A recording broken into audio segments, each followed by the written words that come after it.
Let's have a look at the Mirror, and Liz Truss admits that she should have done a better job, Leo.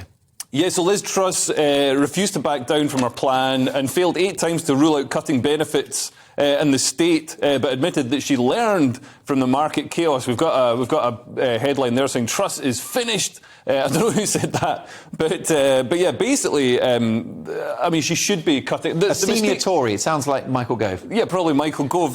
Basically, what she should have done, instead of announcing the tax cuts, she should have announced the tax cuts, and instead of just saying, oh, we're going to pay for them with £72 billion of borrowing, say we're going to pay for them with all these cuts in the public sector. So, you know, there's so much that can be cut in the public sector. The benefits system is totally broken. It's so complex that only people who treat it as a career can actually work the benefit system to get any money out of it. The asylum system is broken. You know, everybody knows that if you come here, you're going to have state-funded lawyers to make sure you stay here. We've got equality, diversity and inclusion departments in every state organisation. And it's like, why does the NHS need an equality, diversity and inclusion department? Yeah. Are there that many racist, neo-Nazi, KKK managers in the NHS? I really don't think there are. It's incredibly diverse. The Daily Skeptic newspaper, based upon a Freedom of Information request, found out that one hospital is paying 2 security guards £150,000 a year to hand out hand sanitizer and masks at the entrance of one particular hospital. I'm sorry, £150,000 a year? Yeah, for two operatives to hand out all of that stuff.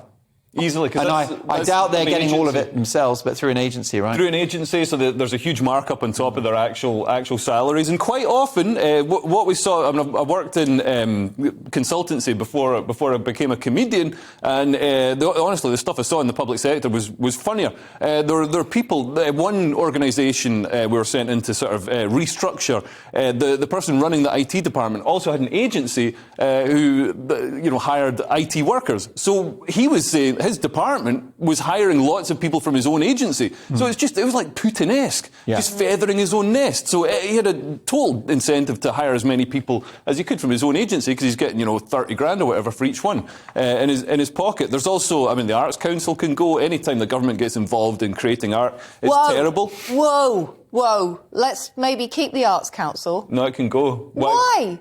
Because look at all this stuff. Look at all the people who get grants. It just means that the people... So in comedy, comedians can now get their snout in the trough with the Arts Council, but it's just the people who can fill in forms and tick boxes and all that sort of stuff. And they're not the funny people. Who aren't funny enough to sell tickets. They're not, yeah, exactly. They're not good enough to make it on their own in the meritocracy of the marketplace, but they're good at filling in forms. Those people should get real jobs. If you can fill in a form, get a real job. Don't be an artist. Don't be a comedian. That's a nonsense. Some people do have, for example, disabilities. Yeah, so get a job as a paperweight. I mean, what Leo? Why should they? What does that mean? Some people have disabilities, so the government should pay them to be artists. No, I'm not saying that just because somebody has a disability, the government should pay them to be an artist. But in terms of giving people, giving everybody an opportunity to try and fulfil what they determine as themselves and to be. So they self-identify as an artist, and we've got to pay. Everybody who is an artist self-identifies as an artist. You self-identify as an artist. I sell tickets.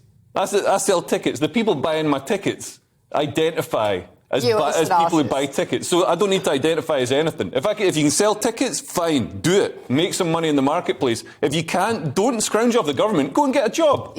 So you don't think there's anybody who, what about working class comedians? Like me. Who can't afford... Yeah, but there was a whole group of working class comedians who won a prize at the Edinburgh Fringe Festival because they couldn't afford to go to the Fringe. Of course they can afford to go to the Fringe. It's a nonsense. All this stuff, I can't afford, I need all this. And all the people who identify as working class comedians, none of them are actually working class. It's a total nonsense.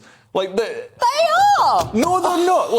I met them. No, the whole fringe working class thing it's well, half of them have got famous dads who are already comedians. Exactly, a lot of them were. Don't you wind him up? I know of a self-identifying working class comedian whose parents gave them a house. That's not somebody who's poor. It's just become another thing. Especially if you're white, you've got no other diversity box to tick. You can say, I'm working class. I just did it a moment ago. You are I'm not such working a class. cynic.